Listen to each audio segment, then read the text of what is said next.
कहानी के शुरू में हम एक आदमी रेडिक को देखते हैं जो किसी बंजर प्लेनेट यानी सैयारे पर फंस गया था। उसका एक पाँव भी बहुत जख्मी था, इसी वजह से वो रेंग रेंग कर चल रहा था। यहाँ पर खतरनाक एलियंस थे जो दिखने में किसी भेड़िए की तरह लग रहे थे। वो अचानक से रेडिक पर हमला करने लगते हैं। वो भागकर सभी रेडिक की तरफ आ रहे थे। वो अपनी जान बचाने के लिए एक पानी के गड्ढे में छुप जाता है। उसने अपना सांस बंद किया हुआ था। वो उनके जाने का इंतजार कर रहा था। जब वो चले जाते हैं तो वो पानी से बाहर आता है, पर तभी वहाँ पर उनमें से एक भेड़िया उस पर हमला कर देता है जो वहीं पर था। रेडिक अपनी जान बचाने के लिए एक मेटल का टुकड़ा दूर फेंकता है जिसको वो भेड़िया लेने उसकी तरफ भागता है। इसके बाद रेडिक एक गार में जाता है जहाँ पर वो थोड़ा आराम करता है और अपने जख्म के बारे में सोचता है कि उसे क्या करना चाहिए। वही गार में एक तालाब भी था जहाँ पर फिर से वही भेड़िया आ गया था। वो भेड़िया वहाँ पर पानी पीने आया था। उसी तालाब में बहुत से खतरनाक जहरीले क्रिएचर्स भी थे जो दिखने में सांप की तरह थे। वो वहाँ पर भेड़िए को मार देते हैं। रेडिक भी वहीं पर छुपा ये सब देख रहा था। उसे भी आगे का रास्ता इसी तालाब को पार कर तय करना था। इसीलिए जब वो चुपके चुपके वहाँ से जाने लगता है तो पानी में रहने वाले क्रिएचर ने उसे देख लिया था।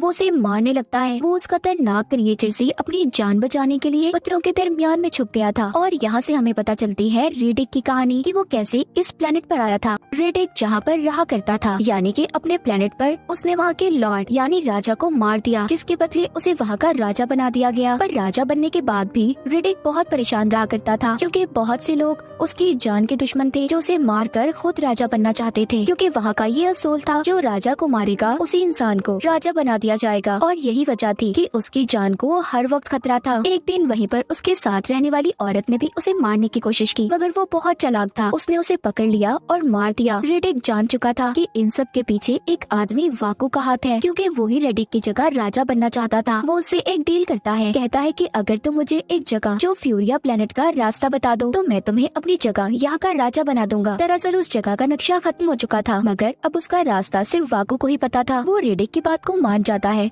और अपने कुछ खास लोगों के साथ रेडिक को फ्यूरिया प्लेनेट भेज देता है। मगर जब वो वहाँ पर पहुँचता है तो उसे कुछ वक्त के बाद पता चलता है कि ये तो फ्यूरिया प्लेनेट है ही नहीं, बल्कि एक बंजर प्लेनेट है जहाँ पर किसी इंसान का कोई नामो निशान नहीं। वो समझ गया था कि ये सिर्फ वाकू की एक चाल थी। उसने यहाँ पर अपने साथियों को रेडिक को खत्म करने भेजा था। सभी साथी उस पर हमला कर देते हैं। वो भी उनसे लड़ रहा था और लड़ते लड़ते पहाड़ से नीचे गिर जाता है। अब वाकू के सभी साथी ये समझते हैं कि रेडिक मर गया, जिसके बाद वो सभी उस प्लेनेट से निकल जाते हैं। तो ये थी कहानी रेडिक की कि वो कैसे इस प्लेनेट पर आया। फिर हम रेडिक को देखते हैं जो अभी भी इसी प्लेनेट पर था। वो यहाँ पर पीने के लिए तालाब का पानी और खाने के लिए मछलियाँ पकड़ा करता था। उसे यहाँ पर नहीं रहना था, इसीलिए उसे बढ़ते रहना होगा। उसने अपने साथ भेड़िए के एक बच्चे को भी रख लिया था ताकि उसे पालकर वो अपना पालतू जानवर बना सके जो उसके काम भी आएगा, क्योंकि उसे एक साथी चाहिए था। अब वो थोड़ा थोड़ा करके जहरीले क्रिएचर्स का जहर अपने अंदर भी डालता है और उस भेड़िए के अंदर भी डालता है ताकि वो इस जहर से इम्यून हो सके। मतलब अगर क्रिएचर उस पर हमला करे तो उस पर इस जहर का कोई असर ना हो, उसके जानवर पर भी कोई असर ना हो। अब रेडिक उसी तालाब में जाता है जहाँ पर क्रिएचर्स थे। वो सबको एक एक करके मार देता है और फिर अपने भेड़िए को लेकर वहाँ से चला जाता है। जिसके बाद अब हम कुछ वक्त के बाद का सीन देखते हैं जहाँ पर रेडिक का भेड़िया अब बड़ा हो गया था। एक दिन उसका भेड़िया उसे एक बॉल की तरह कोई चीज लाकर देता है। रेडिक उसे देखकर समझ गया था कि यहाँ पर इंसान भी हैं। जब वो उसी रास्ते पर आगे जाता है तो वहाँ पर उसे इंसानों का बनाया हुआ एक स्पेस स्टेशन दिखाई देता है। जब वो अंदर जाकर देखता है तो वहाँ पर कोई इंसान नहीं था, पर उसे खाने का कुछ सामान मिलता है और साथ ही उसे एक आर्टिकल मिलता है जिसमें रेडिक के बारे में ही लिखा हुआ था। उसमें लिखा था कि जो भी इंसान रेडिक का कटा हुआ सर लेकर आएगा उसे बहुत बड़ा इनाम दिया जाएगा। जिसके बाद वो स्पेस स्टेशन से बाहर आता है तो देखता है बाहर काले बादल थे, बारिश होने वाली थी जो उनके लिए एक बुरी खबर थी। अब वो दोबारा से अंदर आकर स्पेस स्टेशन की मशीन को ऑन करता है और खुद को स्कैन करके मशीन के जरिए पूरी यूनिवर्स दुनिया के प्लैनेट्स पर मैसेज पहुंचाता है कि वो यहाँ पर है, ताकि सबको खबर हो जाए कि रेडिक यहाँ पर है। क्योंकि वो जानता था कि अगर उसे इस प्लैनेट से बाहर जाना है तो उसे किसी न किसी को तो यहाँ मदद के लिए बुलाना ही होगा। और उसे ये बात पता थी कि ऐसा करने से वहाँ पर जरूर कोई आएगा, और होता भी ऐसा ही है। थोड़ी देर बाद वहाँ पर एक स्पेसशिप आ जाती है। उसमें कुछ लोग थे जो रेडिक की तलाश में थे, पर अच्छे में नहीं, यानी कि वो उसे बचाने नहीं बल्कि वो तो उसे यहाँ पर मारने आए थे।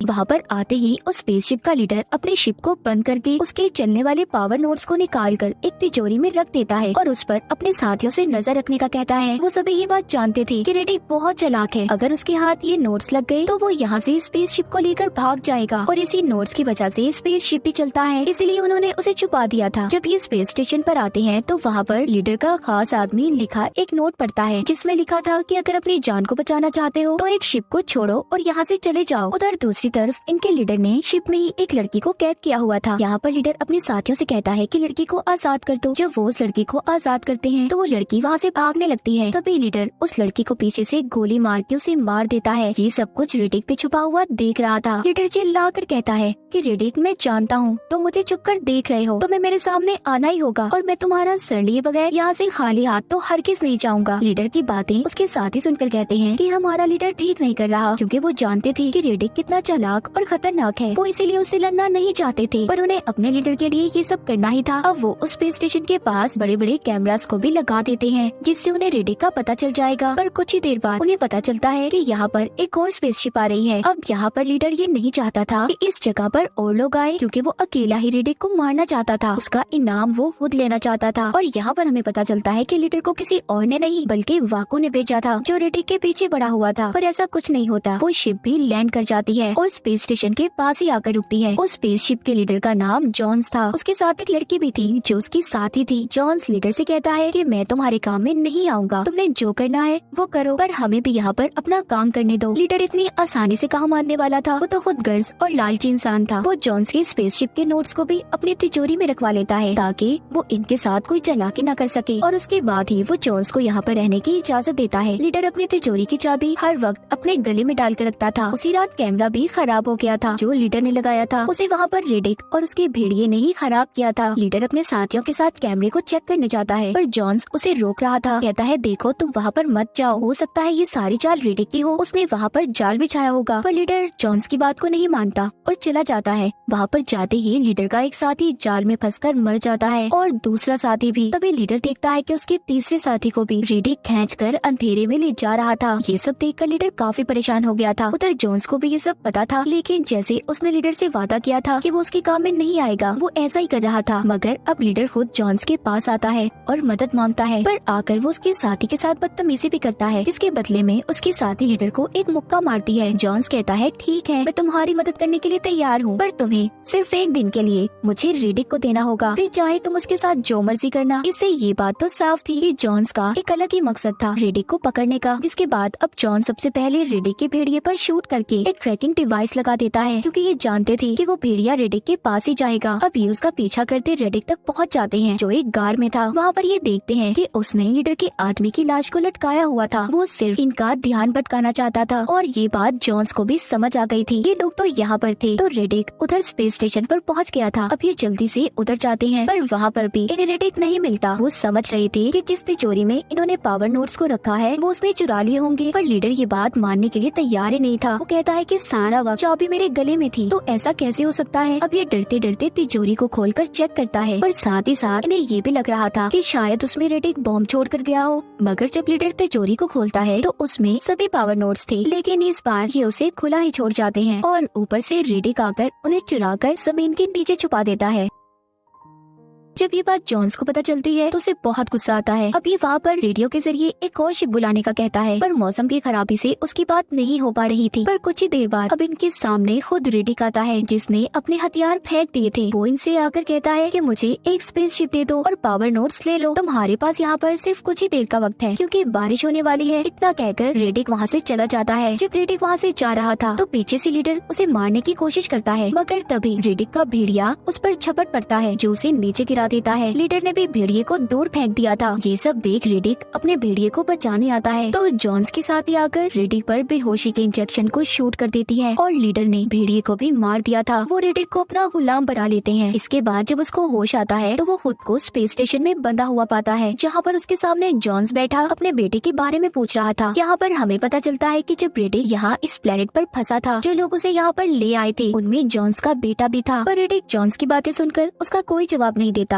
और कहता है, अब यहाँ पर जो होने वाला है तुम्हें उससे डरना चाहिए। जॉन्स हार मानकर रेडिक को लीडर के हवाले कर देता है। लीडर बड़ी तलवार लेकर उसका सर काटने के लिए तैयार था। जैसे ही वो रेडिक का सर काटने लगता है तो वहाँ पर बारिश होने लगी थी, और जो क्रिएचर्स जमीन में छुपे हुए थे अब वो पानी की वजह से बाहर आ रहे थे। सबको स्पेस स्टेशन के अंदर अजीब अजीब आवाजें भी सुनाई दे रही थी। सब डर गए थे। देखते ही देखते वहाँ पर जितने भी क्रिएचर्स थे सभी उन पर हमला कर देते हैं। क्रिएचर्स ने उनके 2 साथियों को मार भी दिया था। ये सारा मामला देखकर देखकर जॉन्स तो समझ गया था कि रेडिक ही उन्हें बचा सकता है, क्योंकि नोट्स उसी के पास हैं जिससे शिप चलेगा। वो रेडिक को खोलने वाला था, पर तभी उधर लीडर आ जाता है जो उसे मना कर रहा था, लेकिन इतनी देर में जॉन्स ने उसके पाँव की एक जंजीर को खोल दिया था। तभी रेडिक उसका इस्तेमाल करके लीडर को मार देता है और जॉन्स से डील करता है कि मैं तुम्हें नोट्स दे दूंगा, पर बदले में तुम्हें मुझे एक शिप देना होगा। जॉन्स ने भी उसकी सारी बातों को मान लिया था। अब वो दोनों बाइक लेकर उस जगह पर जाते हैं जहाँ पर रेडिक ने नोट्स को छुपाया था, पर रास्ते में जॉन्स की बाइक खराब हो जाती है। अब वो रेडिक के साथ ही बैठ जाता है। ये दोनों उस जगह पर पहुँच गए थे जहाँ पर पावर नोट्स थे। रेडिक उनको निकालते हुए कहता है, जॉन्स, मैंने तुम्हारे बेटे को नहीं मारा, बल्कि वो तो अपनी जान बचाने के पीछे न जाने कितने लोगों की जान लेना चाहता था। वो खुद मरा है, उसे किसी ने नहीं मारा। ये बातें वो कर ही रहे थे, पर अचानक से यहाँ पर लीडर का साथी इन पर हमला कर देता है। रेडिक ने उस आदमी को मार दिया था, पर उस साथी ने इनकी बाइक को भी खराब कर दिया था। अब इन्हें पैदल सफर कर स्पेस स्टेशन तक जाना था, जिसके बाद वहाँ पर बहुत से क्रिएचर्स भी आ गए थे जो इन पर हमला कर देते हैं। उन क्रिएचर्स ने रेडिक पर हमला करके उसे जख्मी कर दिया था, इसीलिए जॉन्स उससे पावर नोट्स लेकर अकेला ही चला जाता है। रेडिक वहाँ पर अपने जख्म पर मिट्टी लगाकर खड़ा हो गया था और अकेले ही वहाँ पर उन क्रिएचर्स का मुकाबला करता है, लेकिन वहाँ पर बहुत बड़ा क्रिएचर रेडिक को मारने ही वाला था। पर तभी वहाँ पर शिप आ जाता है जो वहाँ क्रिएचर्स पर हमला करने लगता है, और ये हमला जॉन्स ही कर रहा था जो वहाँ पर वादे के मुताबिक शिप को ले आया था। उसने रेडिक की जान बचा ली थी और उसको वो शिप भी दे देता है। रेडिक अब अपने प्लेनेट पर वापस आ गया था। सबसे पहले वो वाकू के उस आदमी को पकड़ता है जो उसे इस प्लेनेट पर लाया था।